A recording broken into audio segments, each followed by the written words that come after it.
This service I'm going to read to you, first of all, from 2 Kings 4, 1 to 17. It's a well-known passage of the Bible. You've probably heard it spoken about many times. But perhaps there's an angle here that I missed for years reading this passage that became gold to me when I was trying to culturally engineer a different kind of new breed church in the north of England. It says, the wife of a man from the company of the prophets cried out to Elisha, your servant, my husband, is dead, and you know that he revered the Lord. But now his creditor is coming to take my sons as his slaves. Elisha replied to her, how can I help you? Tell me, what do you have in your house? Your servant has nothing there at all except a small jar of olive oil. Elisha said, go around and ask all your neighbors for empty jars. Don't ask for just a few. Then go inside and shut the door behind you and your sons. Pour oil into all the jars, and as each is filled, put it to one side. She left him and shut the door behind her and her sons. They brought the jars to her, and she kept pouring. When all the jars were full, she said to her son, bring me another one. But he replied, there is not another jar left. Then the oil stopped flowing. She told Elisha, and he said, go, sell the oil, pay your debts, and you and your sons can live on what is left. I want you to notice something here that's important to mention while it's on my mind to say this to you. This didn't occur to me until later on in my Christian life, and especially my leadership as a pastor. The oil didn't run out. The oil stopped flowing, not because God ran out of oil. The oil stopped flowing because she ran out of vessels. You remember that little bit we read there? She's asking for more vessels, unaware that they run out. So her kids say to her, there's no more left. And then the oil stopped flowing. I tell you that to remind you, this came to me slowly because of the poor indoctrination I'd had as a Christian growing up in the church and as a leader with leaders around me that didn't understand this. And this is one of the reasons why the church isn't growing in the UK, and why so many people are resistant to church, is that God is not drawn to fullness. God is drawn to emptiness. God stopped pouring when she ran out of emptiness, when she ran out of empty vessels. This is a fundamental, foundational concept and insight to the nature of God. In the church, what we've done, we've made fullness the goal. The lyrics of our songs, often the language of our prayers, our conversations, our testimonies, have led us to believe that the idea is to be full of the Spirit, full of faith, full of life, full of joy. And this fullness idea grips us. But actually, God is not interested in fullness. God is always interested in emptiness. When your church runs out of empty people to find, God kind of loses interest. And this has been the story through history of many churches that started strong, reaching people, and then got comfortable. And the church became more like a country club than it did a rescue center, I suppose. We forget where we came from. And if you've been a Christian generationally, you forget what it's like to be around emptiness, perhaps. Even in our own lives, God is interested in your emptiness, not your fullness. If you are so full of ideas and ways of doing things and ways of thinking and habits of life and ways of operating, and you're full relationally and you're full mentally and you're full emotionally, if there's a fullness going on in your life, God's almost like waiting for you to get some space for Him to keep pouring into your life. I know it's easy to think of that principle in terms of reaching an unsaved person who's empty, but I'm switching it now back on all of us. Because the idea with God is that we are supposed to live full but die empty. In other words, every day of our lives, the idea is we keep pouring out because we have excess. Some of us in here are so blessed we can hardly stand it. We have a massive Christian obesity issue in the church. Spiritually, I mean. We are overfed and under-exercised spiritually often. And we come and we get blessed and we get blessed and we get more blessed and we get more blessed, that's not the idea. The idea here isn't to come and, have an all-you-can-eat buffet every time you come and walk out so stuffed and then come back and do it all again next week. The idea is to pour yourself out, to keep finding emptiness, for God to continue to pour himself out through your life towards emptiness, the emptiness in you, the answers you don't have, the needs you don't have, the awarenesses you haven't come to yet, the understandings you still need to come to, the openness of heart that you haven't reached yet, the lack of judgmental attitude you need to let go of. All of these things are what God stays interested in. But when we think we're full and we've made it and we're there, it's almost like God begins to lose interest, because the idea is that you live your life, of course, live your life as full as possible, but don't put a lid on it. The idea is to keep finding empty vessels, as it were, for God to keep pouring. So when she ran out of emptiness, God stopped pouring out. And I don't want that to ever happen to you personally or to this church. You say, well, this is a great church. Yeah, I spent my life around great churches. A lot of them are not here anymore because they forgot this. They got too comfortable. They became too much about what happens up here, and about performing and superstars and celebrities and look how great our church is. It became about that. It becomes about that often. And the bigger a thing gets, a business, an organization, whatever it may be, a government, the bigger a thing gets, the more it takes over. And the more you are maintaining its needs to keep that moving, to keep the machine moving, and we forget people. And we forget we're about people. It's about the next one. It's about leaving the 99, which is all of us, for the one that's missing. I mean, that's so counterintuitive to think a good shepherd would neglect the majority and go look for the one that's missing and leave at risk the 99 that are gathered in. But that's the kind of shepherd Jesus said he was, which is why the religious people found him so difficult to manage, found him upsetting. Because his whole energy was looking for emptiness. His whole philosophy was, I'm looking for the ones that are still missing. You are found. If you're found here today, then you're kind of home and dry. You found. But after you've found, you then join in the discovery of others that were you a year or 2 or 20 ago. You're constantly looking for who else needs to be found. We're part of that search and rescue mission that eventually came into your neck of the woods. Remember, Jesus told that parable of the rich fool in Luke 12, whose barns were full. And he prided himself on the fullness, that was the whole idea.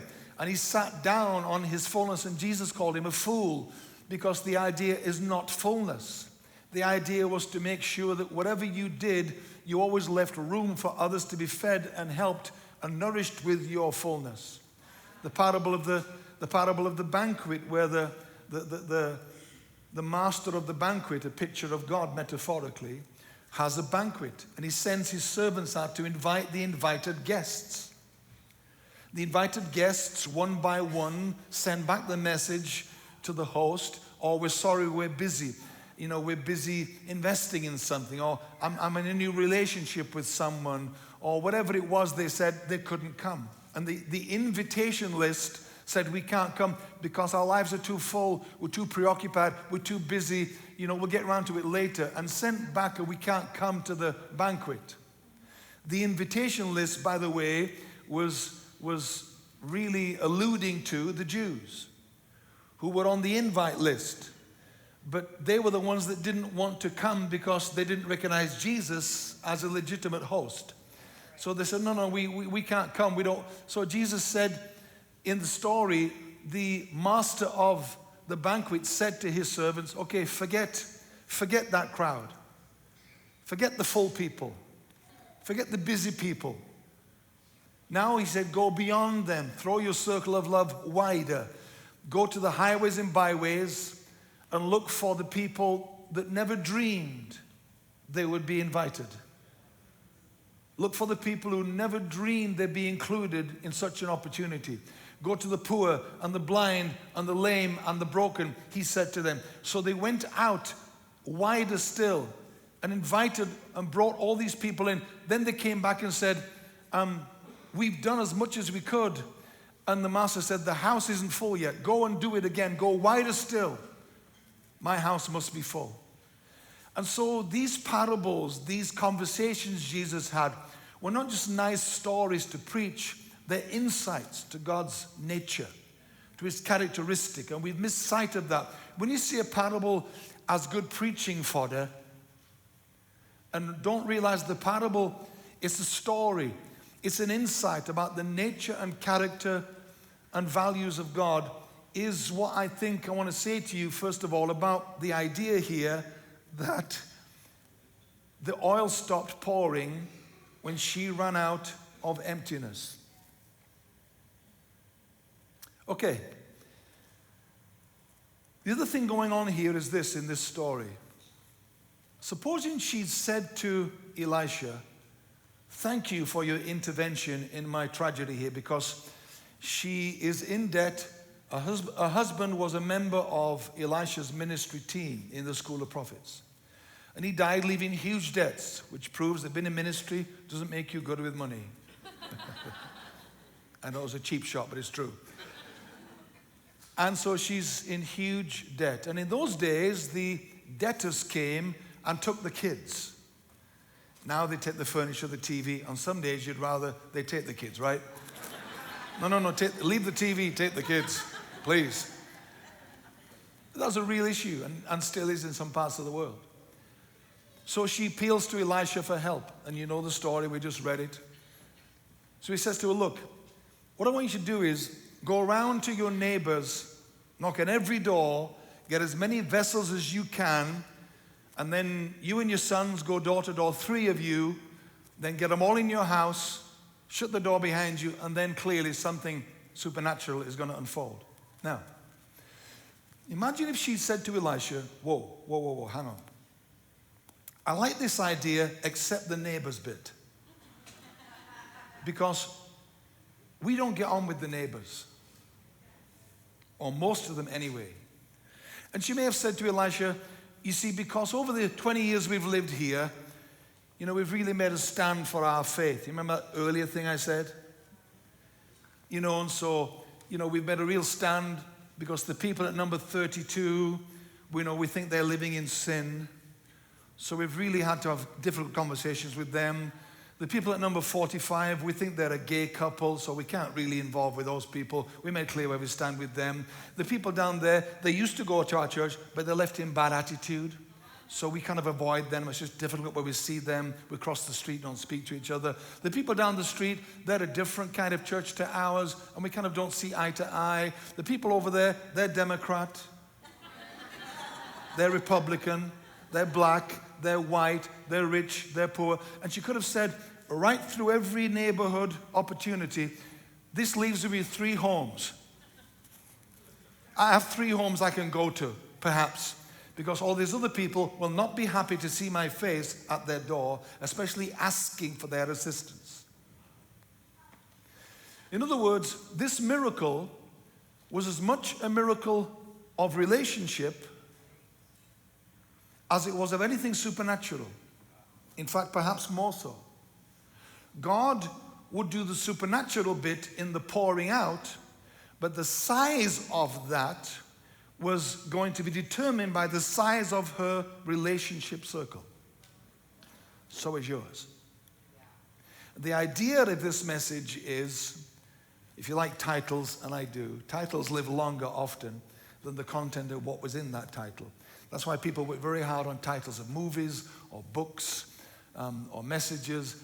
It lives longer, and you think, oh, that movie, what was it? And the title comes back, then into the conversation once you recall the title. So I, in my pastoring, became very intentional about titles that that lived longer. I meet people around the world all the time that say, oh man, 25 years ago they mentioned a message because I was careful about the title. And this title is called Your Resources in Your Relationships, because they are. Everything you need, someone's got. And if you don't know them, you will go without it. And I learned this early on in England because with 98% of people not going to church and quite anti-church, I knew many things we will need are not in the church. They're outside the church. They're in our community. Many people that are the gatekeepers of our communities aren't in the church, and in our country, quite anti-church. So unless I learn to build a life and encourage our church to build a life that is relationally rich, not relationally narrow, because we live like this with our unsaved family and friends and neighbors, and we narrow our relational pool, not knowing we're narrowing our resources. Everything you need, someone has. So her miracle would have been far smaller had she not built good relationships over the years they'd lived there with the neighbors. I remember when I was pastoring, I don't know, maybe 10 years into my 32, we had the power company dug a large hole outside our church property, and our property was one road in, one road out, this large hole next to the driveway entrance, laying power cables, maybe half the size of this platform, the hole. But the job was done, the cables were laid, but the hole wasn't filled back in. Whoever that crew was didn't show up. So a week goes by, 2 weeks go by, it's huge inconvenience to our church, thousands of people every week in and out of that road. It was just a nightmare. And because I pride myself on getting things done, that's what we leaders do, and I had great people around me like Pastor Torren does, and I met some this morning, people that get things done, we couldn't get this thing done. Went on for weeks. And I was kind of obsessed with the hole. I had a relationship with the hole.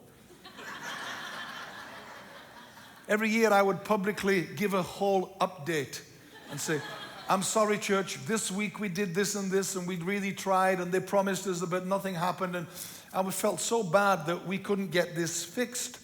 And I was on this particular day having a rant, a whole rant, because I was like 5 weeks in or something.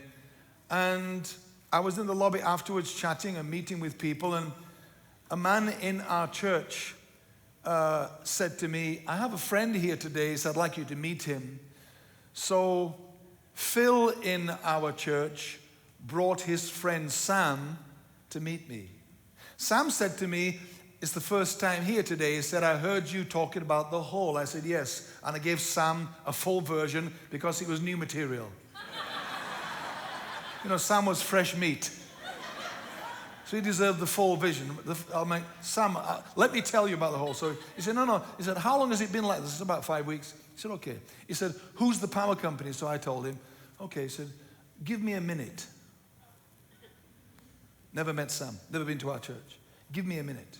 He goes off to one side, pulls out his cell phone, speed dials a number, and I could hear him from a distance. Hi, this is Sam. I'm down at this Life Church place. There's a big hole here. I think it's one of yours. Yeah. Okay, can you fix it for me, Joe? Okay, Joe, yeah, great. You do it, okay. Okay, I'm going to tell this guy you're going to fix it. Okay, thanks, Joe. See you next week. Don't be late for golf. Sam and Joe. Sam comes back and says to me, good. It'll be sorted. Joe will fix it. To which I'm thinking, who is, right? Who is Joe? We have spent weeks, we have dealt with every person in that company who is the person you should talk to about hole filling. We spoke to them all. Every department, every person. We have never heard ever of anyone called Joe. Who's Joe? This is Sunday, midday-ish. Now, some of you may not know, but in England on Sundays, it's still like Charles Dickens times. Everything shuts down. So this is Sunday. We're weeks on it. By the end of that day, the hole was filled in.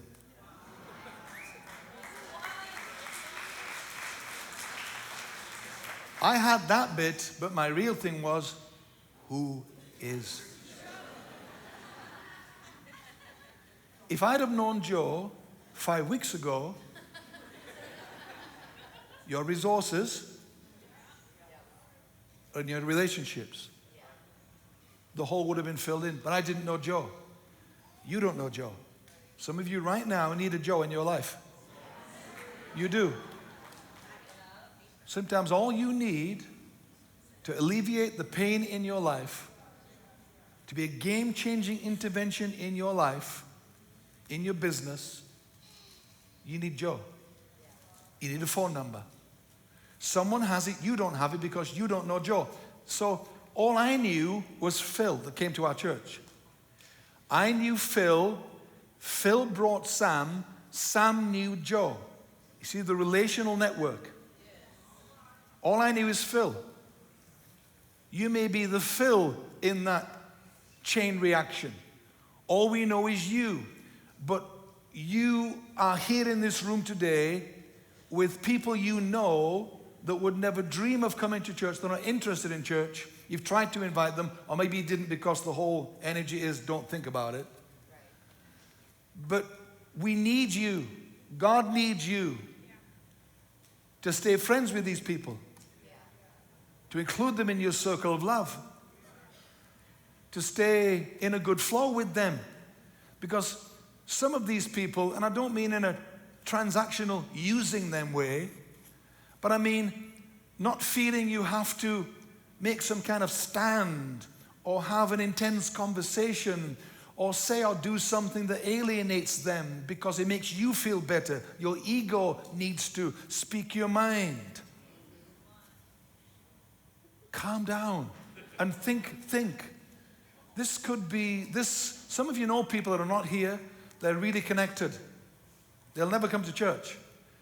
But they may have a phone number that Pastor Torah needs 6 months from now. And these people are in your relationship circle and they have a resource that will meet a need if you haven't upset the neighbors in your life, as it were. Your resources are in your relationships. Build a relationally rich life and you will have a resource-rich life.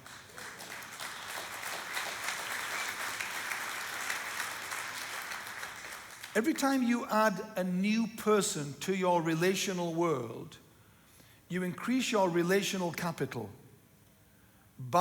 it's multiplied by whatever they bring to the table.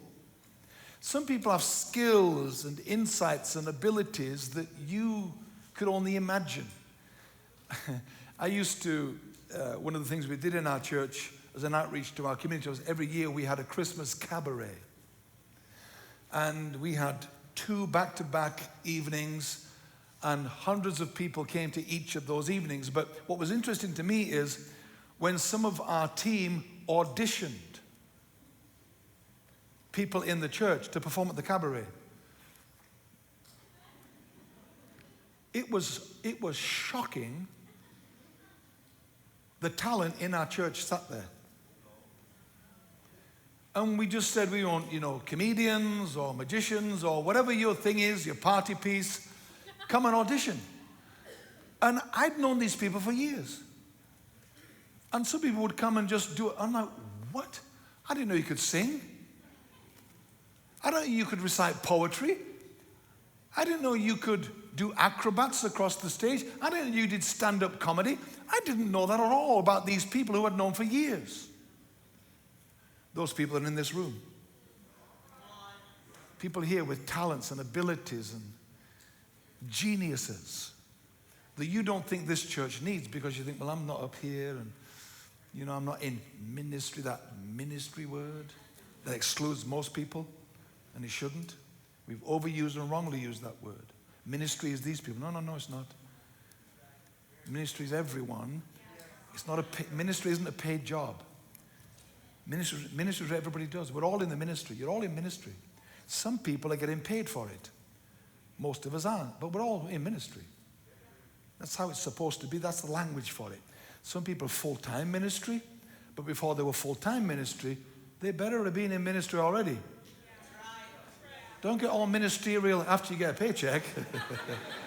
No, that's the problem in the world right now. One of the problems is one of the seminars that are around the world, I work with corporates a lot around the world. One of the things I'm teaching corporates is a topic called servant leadership. I think that's the new version of leadership in the world, or my term for it anyway. I think the old command and obey is over, or is fading. We've still got a lot of it here, but it's fading. But servant leadership is emerging. And we keep putting the wrong people in charge. We keep choosing charisma and flash and showy. And we keep choosing men, left brain, logic, ego-driven guys, generally. It's still like that around the world generally. And we put people into leadership who weren't first of all servants. So you can bolt servanthood on later to someone who becomes a leader, but they were a leader they were serving in the first place. You're not trying to make it fit to someone who never loved and served people. You can't chuck it in later. If I serve people and become a leader, then the serving's already there. But if I lead but don't serve and become a leader, I'm not going to serve any more later than I do now. So we need to build a community of people that are serving their community and serving each other. Then if one of you becomes a leader, we know that the service issue isn't an issue because you are already serving. We promoted your servanthood, not your leadership. You just seem to serve in a way maybe that got someone's attention. You have a unique niche through your serving, whatever it may be, that got you into leadership. But the soundtrack to your leadership isn't leadership. It's service. So build a life with all of that in mind. Build a life that builds community, that builds relationally rich lives.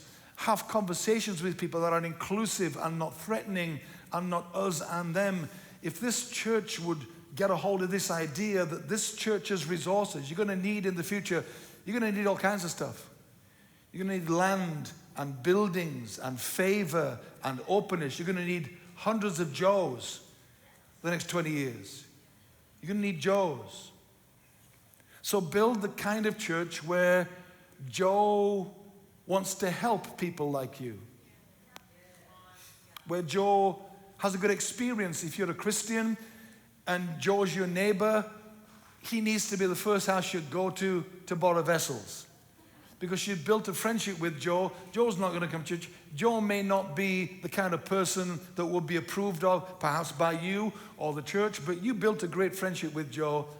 And there's going to come a time when you need what Joe's got. This is why Jesus never owned anything.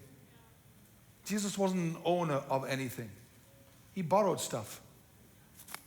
And he borrowed stuff from Joe's. He built a life relationally rich. So that when he needed a donkey, he didn't need to own one, he borrowed one. He borrowed someone's car, as it were. When he needed a place to meet, he borrowed a room and rooms. When he needed a boat to speak from, he borrowed someone's boat as his platform to speak to the crowd from, because the shore was so full, the only place to stand is water. So he would borrow boats to travel in and to fish with and to speak from. He even borrowed a tomb. Didn't need to own one, just know someone that has one. He built a relationally rich life. Whatever he needed, he knew someone that had that. The disciples didn't understand this. It was difficult for them to catch it because Jews don't like non-Jews. One time his disciples stopped a guy casting out a demon because he wasn't one of their group. I know, there's still a lot of that about, by the way. He's not in our church. He's not in our ministry. You know, he's got no right to be doing that because we're the people that do that. We're the experts in that. We're the people that are known for that. Who do these people think they are, opening a church down the street like our church? Our church is better than their church. We have versions of those things still going on, that childishness that we have. And Jesus had that in his team. So they stop a guy casting out a demon. And they said to Jesus, you'll be so proud of us. That was the vibe, I think. We saw a guy today casting out a demon. Guess what we did, Jesus? We stopped him instantly. We said, hey, you can't do that. You're not part of Jesus' team. We are. We're the insiders. We're in the club. You can't be using Jesus' name when you don't know Jesus like we do. So they're tidying it up, doing the right thing. And almost Jesus, I suppose some version he said to them of, if you guys had a brain, you'd be dangerous.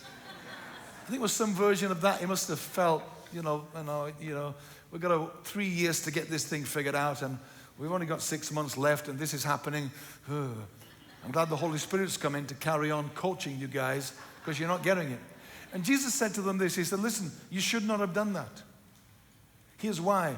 Because he said, if people aren't against us, they're for us. What? What a philosophy about humans. In the church, we've built a philosophy generally, well, they're all against us. You know, we're God's people and they're against us. We're the salt and we're the light and, we're the remnant. And it's almost like that we build this adversarial energy towards us. And I've sat in churches, you have too, where the platform gives the impression that they're all out to get you. That they're the bad guys, we're the good guys. And if you're not careful, that gets subconsciously gets on you. And you live with this kind of resistant or, conspiracy theory, or you're like eyes on them, or you live with this like sensitivity, or I'm a minority, I'm persecuted, they're against me. That's what the disciples had going on. And he said, listen, if people aren't against you, assume they're for you. I'm going to say to you all in this church here, in this room and throughout the day, people aren't against you until you give them a reason to be. Outside of that, they're for you. And if that's not true, it's a far better way to live believing that's true. You with me? I used to speak when I was pastoring. I went through years of speaking to people in the room who I knew didn't like me. Church mafia, I called them. They would sit like this when I was speaking. Some version of body language that let me know they weren't happy. They weren't comfortable with what I'd said, or don't even think about looking in my direction when you said that. And what I was doing subconsciously, I was speaking to the minority that were against me. Because often the minority, as you know, make the most noise. Most people loved it. But most people who loved it didn't tell me that enough. Or didn't tell me it's specific enough. When people hate your guts and are against you, they will let you know very clearly, in detail, why. You'll never have a general enemy. All enemies are specific. Otherwise, the enemy element is not felt. They let you know why I'm an enemy. They'll let you know why you hurt them, why they're against you. They'll give you chapter and verse, and they'll do that for years. And I had those people in my life and in the church. And I was subconsciously trying to pander to them. Till one day I realized, this is ridiculous. I'm going to stop speaking to the resistant minority. I'm going to speak as if everybody's on my side.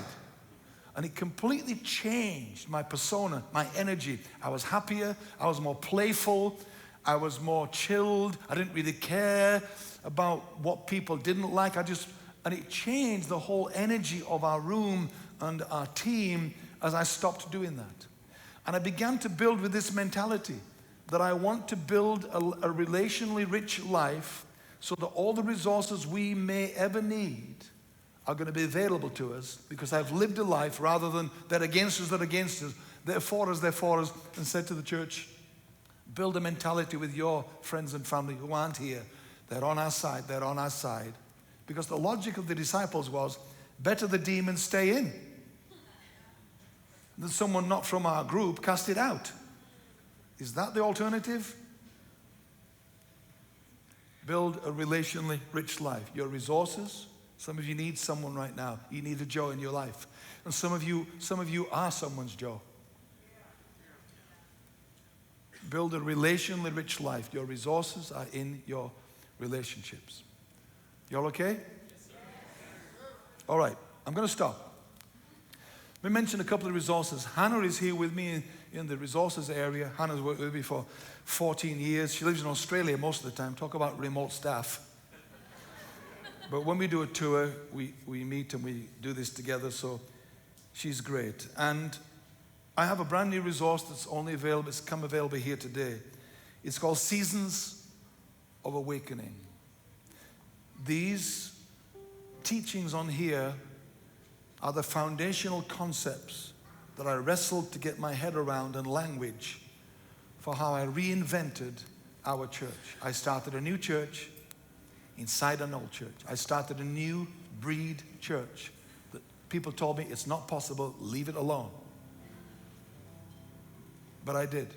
And we transitioned and revolutionized and built a new breed church, the like of which I think I can honestly say England has perhaps never seen in recent history, the kind of church we built. People said to me, you can't do that in England.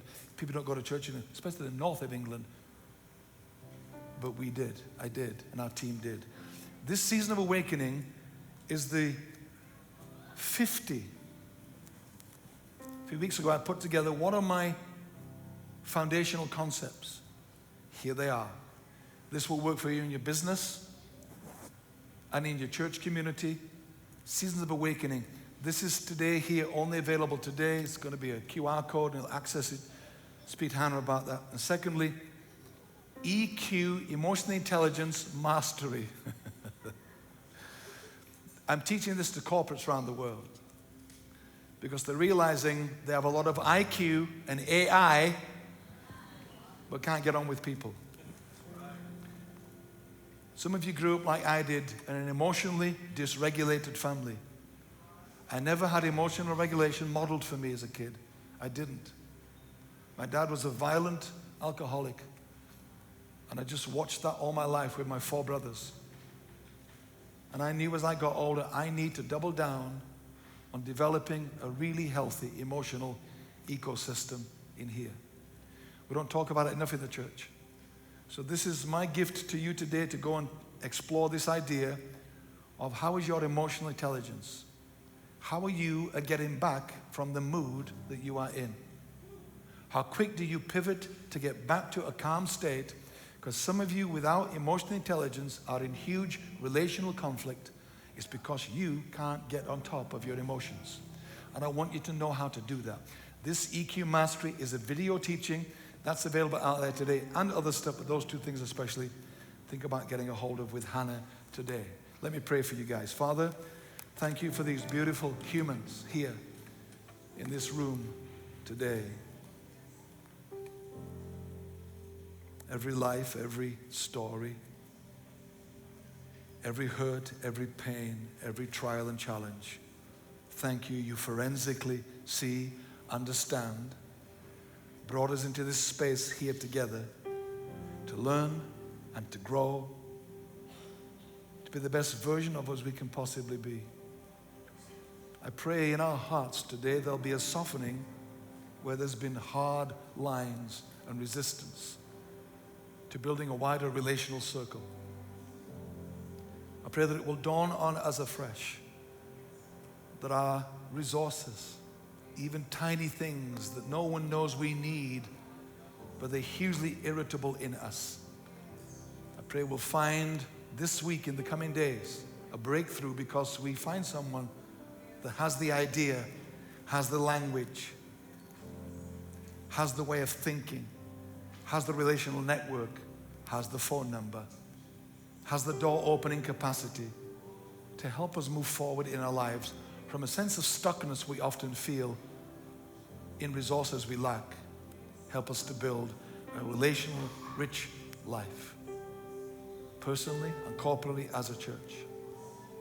In Jesus' name. I love you guys. Thanks for listening.